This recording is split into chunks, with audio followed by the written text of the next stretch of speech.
here we are at the Arugat Farms, southeastern tip of Judea.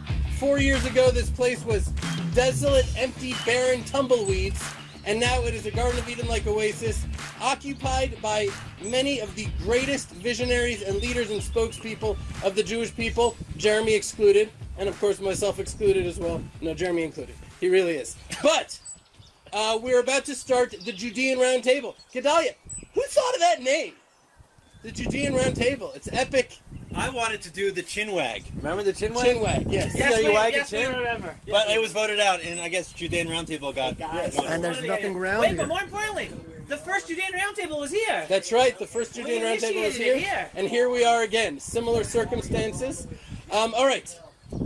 Ben Goldstein, as usual, is ranting into his device. It's in dein Stuhl! So just to let you know, a little backstory. We're getting ready here, and I see Ben Goldstein. Every time I see, like, a karate ninjutsu master, I want to pop him in the face when he's not looking and be like, oh, how good are you? So I grabbed Ben Goldstein's gun to pull it out to, like, he immediately grabbed my arm, flipped me around. Not a guy to mess with. MacGyver Goldstein here. Okay. Gentlemen, first of all, let's start Ezri Tubi. awesome guy right here. Thank you. Look at the Land of Israel Network. Look at Josh Hasten. Look around. Tell us just a moment about yourself and what you have started doing to radically contribute to the Am Yisrael at this critical time in our history. Okay, first of all, l'chaim, l'chaim. I'm so glad to be with you fighters. I've been, seeing you only on the screen, and now it's an opportunity for you and me to meet finally. And l'chaim, and this place is amazing. I don't know where you guys are watching from, but you should be here instead of in front of the screen. This is where it's happening, and these guys are making it happen.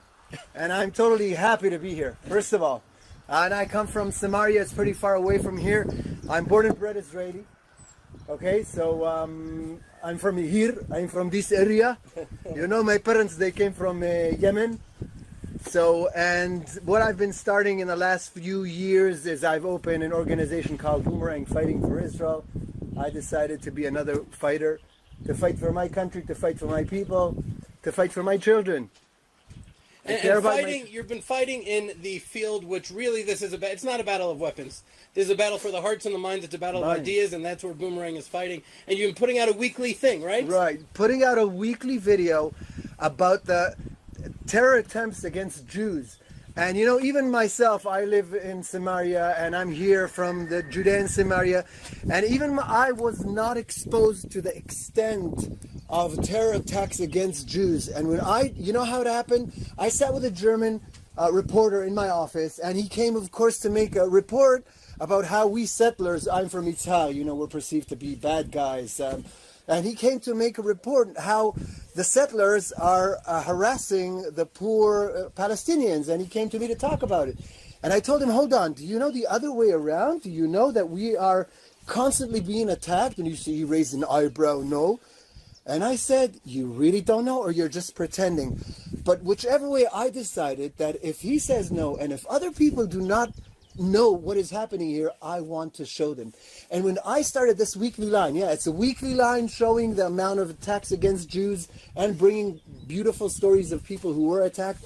And when I started this line, I myself was amazed. We are talking about dozens of terror attacks, only the ones that are reported against Jews. Dozens of attacks that go, nobody reports about them. It doesn't fit into the narrative. And every little small hair that falls off an Arab, that's what I told him. He said, well, there are many attacks against Arabs. I told him every little hair that falls off an Arab, there's so many organizations that will make headlines out of it. But when it comes to Jews, no. So I decided making a weekly line and showing people, that is beautiful. How do people find you? I'm sorry.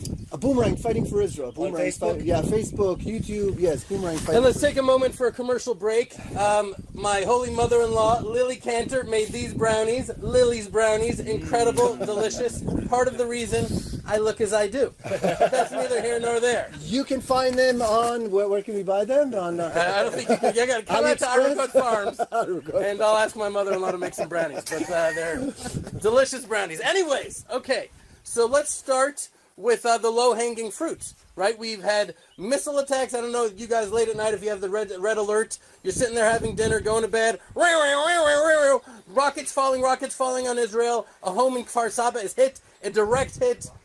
Missile shot over Tel Aviv. The Hamas says we didn't mean to. It was bad weather. They actually said that. Bad weather. It was a bad weather thing. So here's the question. The question I want to ask you guys and throw it out there. What is the deal here?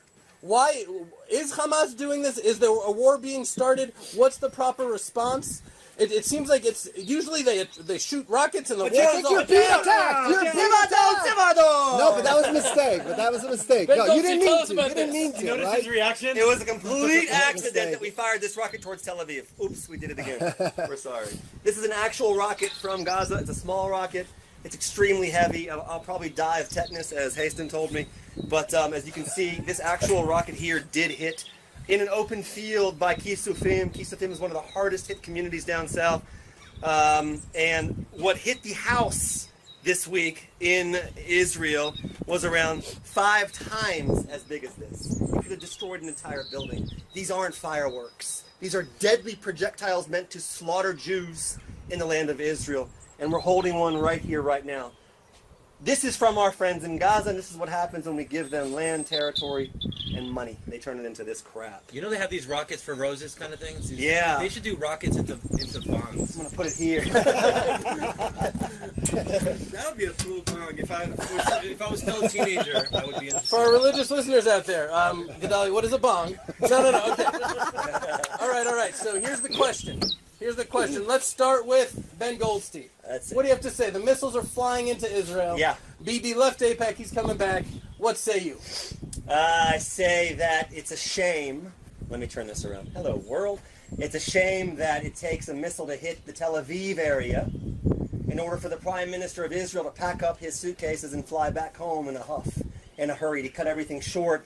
I don't understand why the tens of thousands of our beautiful, magnificent, heroic, patriotic residents, civilians, citizens of southern Israel aren't treated with the same amount of respect. They have to absorb, like sponges, tens of thousands of these types of rockets, mortars, sniper fire, terror tunnels, every sickness, including bomb balloons and kites, and nobody gives a damn about it. Yet one rocket hits Tel Aviv, which is horrible.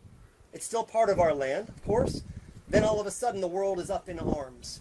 I think that, to me, is the major issue, as far as I can see, is how is it possible that it takes one to hit Tel Aviv for the Prime Minister to truly turn the tide around? All right, so Ben Goldstein says that if it had hit Sderot, same deal, BB would be speaking to AIPAC right now. Jeremy, what are your thoughts on this? I think it's interesting that it's happening right now, right around the elections, because... You're the director of the Land of Israel Network. Look at the Land of Israel Network. I don't know. This is, nothing's new here. I'm looking at you. You asked me the question. Looking at Ben, he said, rockets have been falling on Gaza for years now. No one has really found a solution. No one is doing anything. Going into Gaza, coming out of Gaza, blowing up terror tunnels. Now we blew up another building. We blew up another office. I think that it's time for someone to rise up and be like, all right, it's time to put an end to the Hamas. It's time to put an end to any type of weapons in Gaza. Literally just, it's time to level all enemy lines. Everything there needs to just come to an end. And Israel needs to start. Here's the idea. It's land for peace. It's a new peace plan that I would like to offer. If you look all around the Middle East, everyone is falling apart. Syria is falling apart. Lebanon is falling apart. Jordan, if without Israel propping up Jordan, Jordan would fall apart. Egypt is falling apart. The only place that's any stability for Jews or Arabs is in Israel. So the new land for peace plan is the Arabs should give us their land, and we will bring them peace and stability.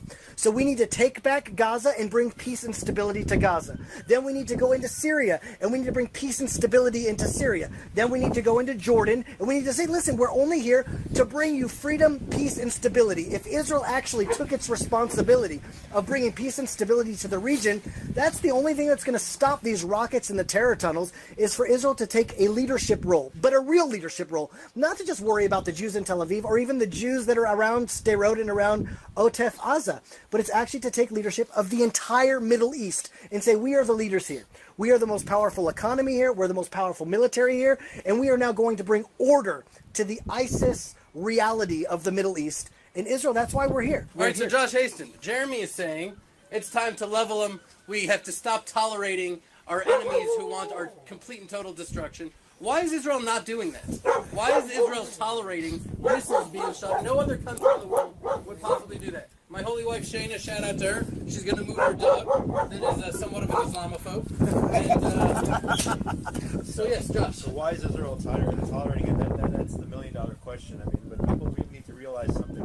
This has not been going on for 2 weeks, 2 months, 2 years. This has been going on since 2001. You have to remember that the rockets were raining down on the people of Gush Katif in Gaza. 5,000 rockets rained down on Gush Katif. That's before they had the red alert that Tzeva Adom. That's before they had the Iron Dome to protect them. So this has been going on now for almost 19 years, okay? And it's not going away. But one positive development that I have seen in the last several weeks is the fact that it looks like the people in Gaza have had enough of Hamas, okay? And I really think at this juncture, I think that's the way to go. I think that we should support in every way, shape, that we can. We should support those in Gaza who've had enough of Hamas. I am tired of the IDF time and time again going back into Gaza and soldiers being killed in Gaza in order to prop up the Palestinian Authority.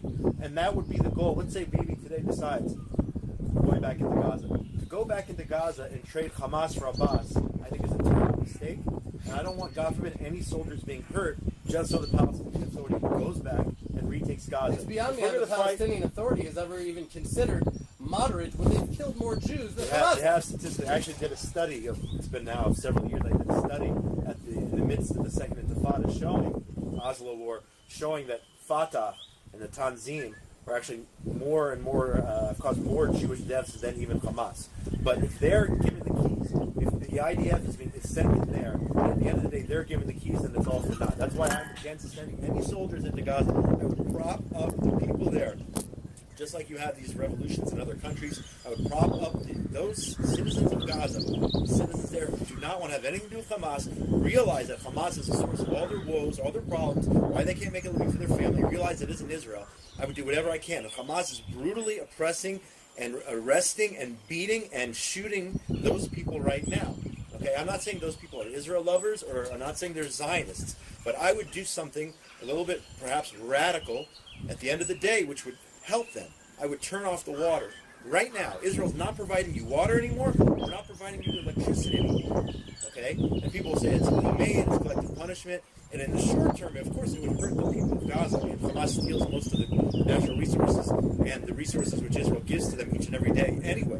But I would say we are shutting off the valve. We are turning it off altogether. And when the people finally realize this is the result of Hamas, and they'll turn on Hamas, and then let them take over, and then eventually down the road, I would say, just to finish off, down the road, I would love to see a resettlement of Gush Katif and rebuilding of those destroyed communities. But in the short term, I'm not prepared to send anybody else's kid or send kids in there going door to door. And the way we're fighting these battles, just so the Palestinian Authority can take over. And that's in the back of my mind. I think that's the plan. If in fact there is a plan, even to that degree. We've already been in there 3 times. They fired, people forget, a couple of weeks ago, they fired a couple months ago, they fired 250 rockets. It's more than we've gotten here now. So, you know. If the Hamas isn't going to be the leadership, yeah, and the Palestinian Authority can't be the leadership, people need leaders. There needs to be taxes. There needs to be a leader. Who's going to be the leader? Are we saying that Israel should be the leader? At the end Israel of the day, should go back in and restore order. That's it. There are forces of chaos in the world, and there are forces of order in the world. The only order that is anywhere in this vicinity is the free state and country of Israel. And so Israel needs to take responsibility that we are here and we are meant to bring order to this. And that's why I have to disagree with you, Josh. Well, right, there's a book called The Prince by Machiavelli. He says that when a country does something that would be perceived as bad, you do it quick, you do it fast, and when you do something good, you spread it out over time. Israel does the opposite. For us to cut off their water, it's just providing more and more fodder for media to attack. We should go in there super strong, wipe out Hamas to beyond obliteration, and then we give them water, we give them food, we give them prosperity, we give them all the, and we drag that out over time. But that's neither here nor there. We have, one second, Abelow. I want you to step in here. We have Abelow of the Israel Video Network. What say you, Avi? Listen, I think we're all saying the same things, just in different ways. The bottom line is as follows. Those Arab Muslims who live in Gaza, who truly are interested in peace, will only be able to live peacefully if Israel is in charge. Therefore, Israel must obliterate Hamas, not just for us, but for those Arab Muslims who want to live peacefully. Those who do not want to live peacefully with us, and they act in such a way, they are either killed, they are either jailed, or they're given financial incentive to move out of there, because they're not going to live peacefully with us. And Israel goes back and settles Jewish settlement like we did historically, and life is good there for the Jews, life is good there for the Arab Muslims who want to live in peace with us, and that's the end result also for Judea and Samaria. And the quicker we do it, the quicker we're going to be helping the whole situation and all of humanity, and we'll be getting rid of this problem called Palestine, which is not a people, which is not a nation, which is not a country with borders, but it is a cause created to destroy Israel and kill Jews. And we'll be getting rid of that the second we bring back sovereignty and allow those Arab Muslims who want to live peacefully with us to live peacefully with us. So I'm not worried about the demographic problem, because unfortunately, the truth has to be told, most Arab Muslims who live here, they do not want to live peacefully with us, and they will not accept living peacefully with us. So therefore, they're not going to live here. But those who do want to live peacefully with us will be able to, and we're the best ones to give them peace. Abelow for Prime Minister. No, that's beautiful. And let's not just forget, we're going to move on in a second, but let's not forget that when Israel went down to Gaza, it was empty, barren desert dunes. There was nothing there. And then Israel started, what's it called, the drip irrigation technology, and they literally made the desert bloom. 60% of Israel's organic exports came out of Gaza, and it was blessed. We left, it fell apart. Gaza is clearly the land of Israel. The land feels it, we feel it. Okay. I want to add something else. Yes. Okay, whenever I look at this sort of, missile, I feel so saddened because, in 67, it took Israel exactly 6 days to wipe out 3 armies, not with these kind of missiles, with tanks, with jets, with planes, because we had, belief in what we're doing, and we had international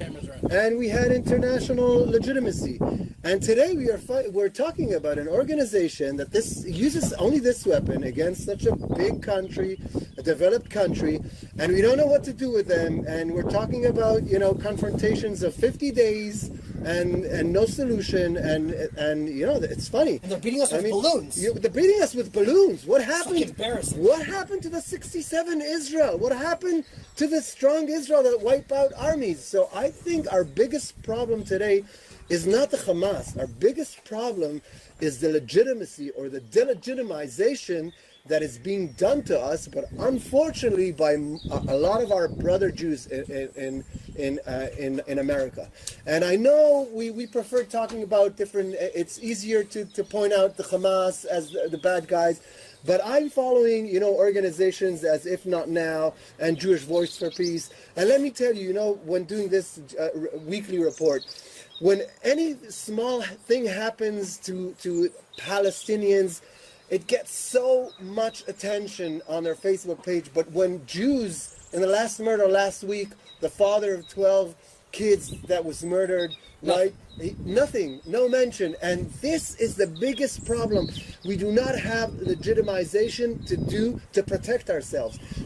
But do we need legitimization? Meaning, if we just do what we need to do, anyway we're going to be called genocide. Anyway we're going to be war criminals. Anyway they're going to condemn us in the United Nations. What the hell with that? We just need to do what we need to do.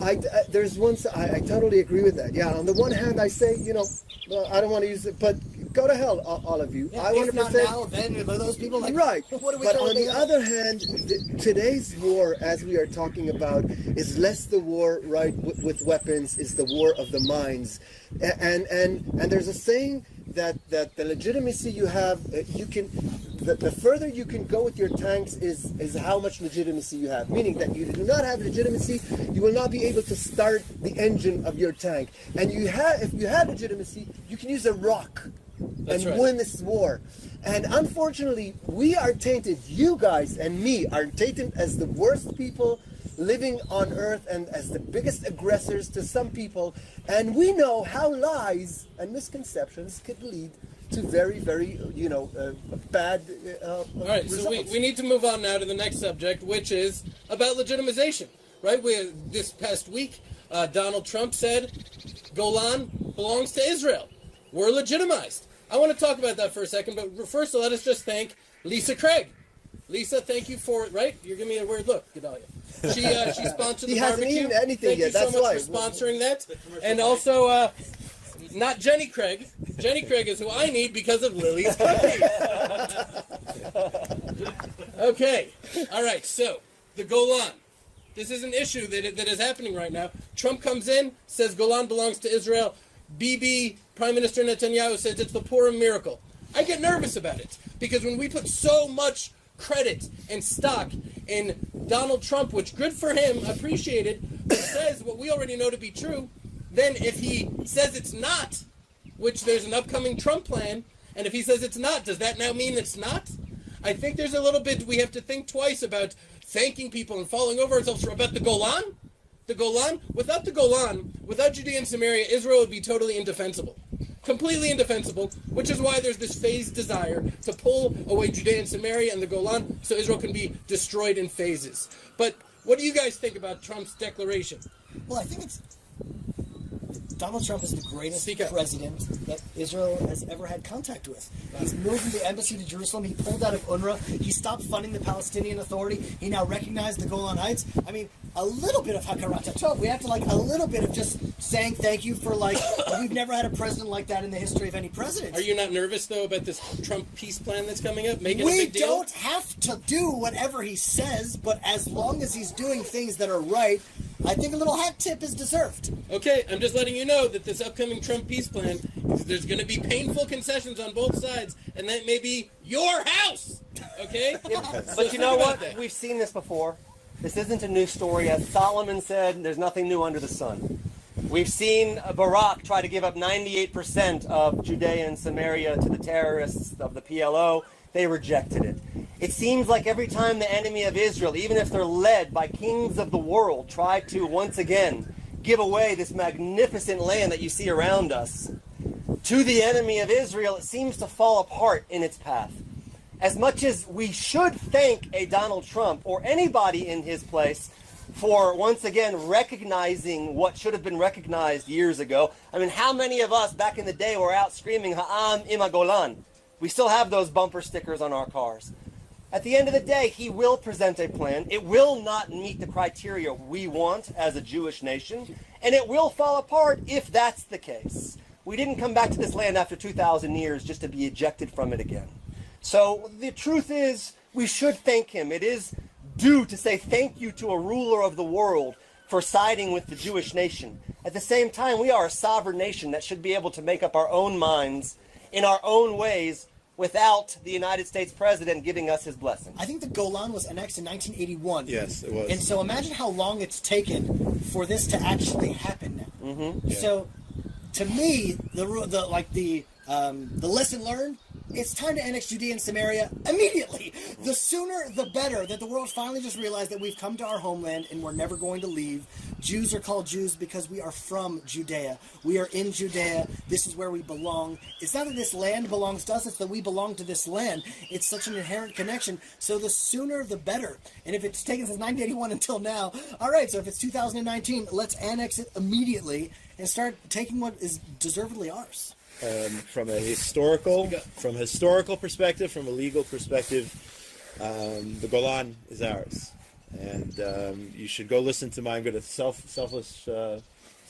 shameless self promotion. Go to my interview, on the Land of Israel Network with Yisrael Winky Meidad, who's an expert on so many different things, the history of the Land of Israel.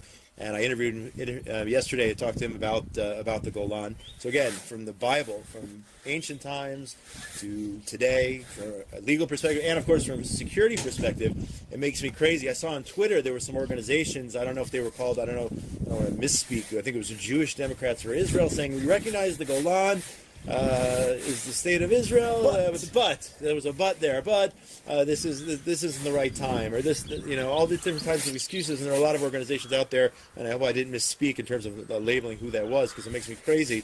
But the Golan will forever be ours. There's no doubt about it. And as you said, Jeremy, I mean, the next step is, I think it has to be like a switch somehow in people's minds, and I think that's what you guys are trying to do out here, is to get people to realize that this is our heartland here in Judea and Samaria, and the next step would be to annex this area, to create a real deterrence against the terrorists who are trying to throw us off this land. And it happens each and every day. I mean, you can see today there were stone throwing attacks. They attacked a children's bus. Children going to school, it's a clearly labeled bus, and they threw rocks, and rocks can kill. Okay, and that's the goal. And they do kill, and they have killed before. We've talked about it before, each and every day.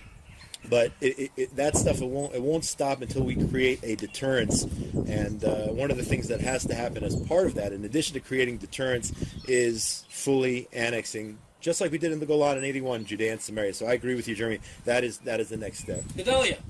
So I have to jump in. I'm going from the back scenes to the front scenes. Go ahead, take my spot. Because what I think is, and I think everybody would agree with me here, that we're framing this really wrong. Talking about this is our land, security. We're talking about people who call themselves liberals, right? Who talk about human rights. They're talking about civil liberties, all these different things. We have to be able to point out to them that if you're for human rights, you're for civil liberties, then you should be for a liberal democracy to be able to create this rule of law over the land, whether it's Israeli law or whether it's Danish law, whether it's U.S. law. When you talk about the Golan and annexing the Golan and recognizing the annexation of the Golan, people who are against Trump, they should be celebrating on the liberal side because the borders of liberal democracies has grown. The alternative is that land is going to be under the control of Assad the butcher. Okay, that's the choice that we have. I think we have to frame it that way. Whether it's Israeli law or whether it's a law from other liberal democracies, that's their choice. The Arabs living in Judea and Samaria, the Arabs living in the Golan, Arabs living wherever in Gaza. We're talking about Israeli law, coming over to Israeli law to make peace. We don't need Israeli law to make peace. We just need liberal democracy law to make peace. So if there are liberals out there who are calling for a Palestinian state under their own auspices that they can rule however they want, are they really fighting for what they believe in? They should be fighting for whether it's Israeli law, because we're a liberal democracy, or any other law. But the fact is that if they're standing on the foundations of that, I'm a liberal, I'm for civil liberties, they should be looking for any other rule of law than what the Palestinian Authority could offer, and any rule of law that Hamas could offer. But we have been saying this to them for years now, and nothing happened, nothing changed with their perspective, meaning that my conclusion is it's almost impossible to talk to them common sense, to these far left liberals. Right. That's why my question is maybe, and this is something that I think we should add, maybe we should be addressing Trump's constituency, I hope I said it right in English, but those who are becoming, this is an amazing phenomenon. Okay, I get to meet Christians every once in a while, and I keep telling them this is amazing because, even in the books that we read to our children, Christians today are still the bad guys. I mean, we 2,000 years we have been enemies, and all of a sudden, a group of people, a religious people, they are becoming our best friends, and they are becoming, it's a friendship much deeper than interests. It's a friendship of faith. And they are so powerful in their faith, in the fact that we are here. And when we say that we are Jews that came back to their homeland, this is all they need to hear. And this is true. And when we say it very, very simple, very clear, they are the most powerful strengths today and power that could cause the president and have caused the president of the United States to act in our favor. So I say yes, preach to the choir.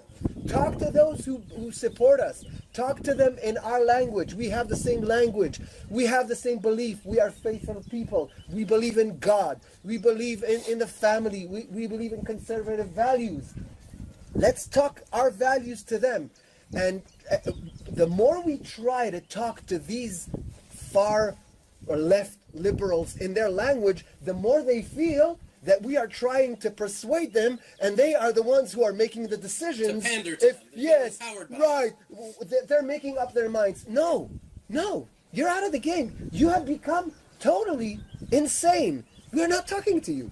And once you're not talking to them, that drives them mad, and they should go mad. Giving them that platform is precisely what we shouldn't be doing. Right, and we have so much power today with millions of people. 100 million Christians 100 million. would line up on these hills right now, pitch tents, and make Right. certain Right. that this is Jewish land. I told my wife. Wait. 100 million of them. Not 100, 5 million. 80 million. I told my wife, and I stand behind it, that if one day a war, starts here, and it makes sense, unfortunately, there will be planes of Christians that will come here to Israel to fight side by side with us. Yeah, I grew up with most of them.